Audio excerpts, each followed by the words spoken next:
Torah time! The weekly portion. What's it all about? It really means something. What can it teach me? Turn it. Everything's in it. Hi. Welcome to Torah time. I'm Rabbi Stephanie Shore. This week's Torah portion starts a brand new book of the Torah called Shemot, or Exodus. And the portion begins by reminding us that Joseph had died and all of his brothers had died. And there came to be a new Pharaoh in Egypt that didn't know Joseph, and he didn't know the relationship that had been developed between Joseph and Joseph's family and the Hebrew people. Well, this Pharaoh started to get very worried because he saw that the Hebrews were getting very numerous. And he was worried that if they got too big in number, they would ultimately take over Egypt. So he began to make things very, very hard on the children of Israel. He put them to work, and it was backbreaking and it was horrible. And then he ordered the Hebrew midwives, when they delivered a baby boy, a Hebrew baby boy, he should be put to death. Well, the two Hebrew midwives, Shifra and Puah, they really were strong believers in God, and they couldn't do what Pharaoh said.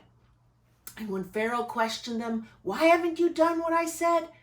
they told him, "Well, the Hebrew women are very good midwives, and before we even get there, the babies are born." So the Hebrews, the children of Israel, they began to get bigger and bigger and multiply and multiply.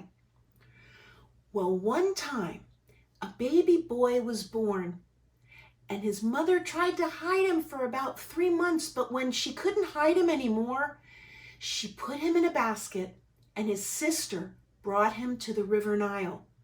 And she let the basket float down the River Nile, and she watched, and Pharaoh's daughter, when she went down to the river to bathe, she saw the basket, and she opened it up, and she saw a little baby in there who was crying and weeping, and she just loved the baby.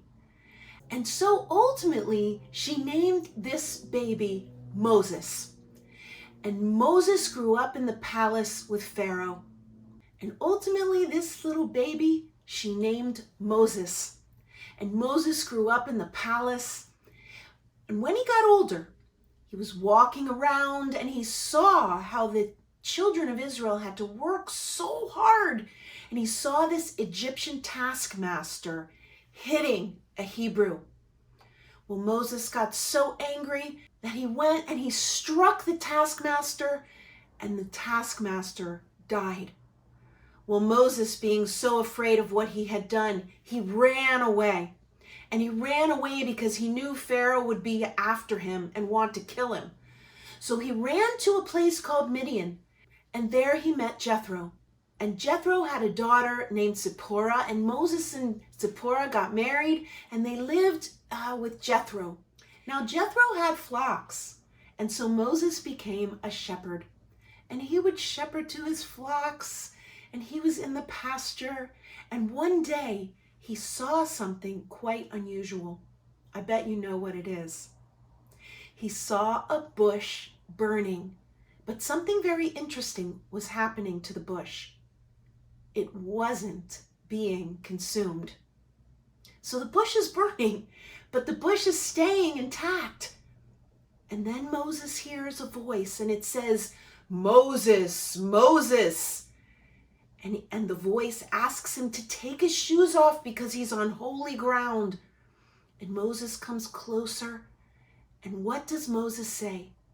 He says, "Hineni," here I am. And the voice goes on to tell Moses that Moses is to go back to Egypt and to talk to the children of Israel and to tell them that God is going to deliver them from Egypt. Well, Moses says, no, not me. I don't want the job. Give it to somebody else. I can't even speak right. Moses had a little bit of a speech impediment, but God said, "No, Moses, you will go with your brother Aaron, and Aaron can speak for you, and you will go with my blessing and with my power and with my miracles. That's such an amazing moment for Moses. I mean, God calls out to Moses saying, Moses, Moses, and Moses hears it. He says, Hineni, here I am. And then he says, no, God, I don't want the job. No, I'm not good enough for this job. You give it to somebody else. Do we ever do that?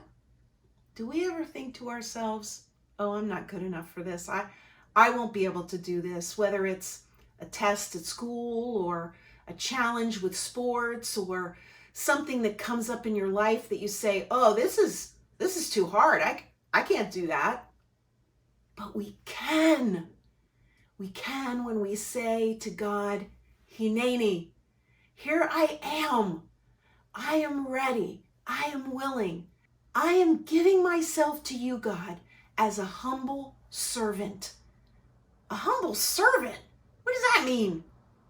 Well, it means we're serving God. We're serving the highest form, the supreme being, the sovereign of all the earth. That is a blessing. And as we continue on in our Torah portion, we're going to see how Moses becomes a great man. And all because he answered the call. We can all answer the call.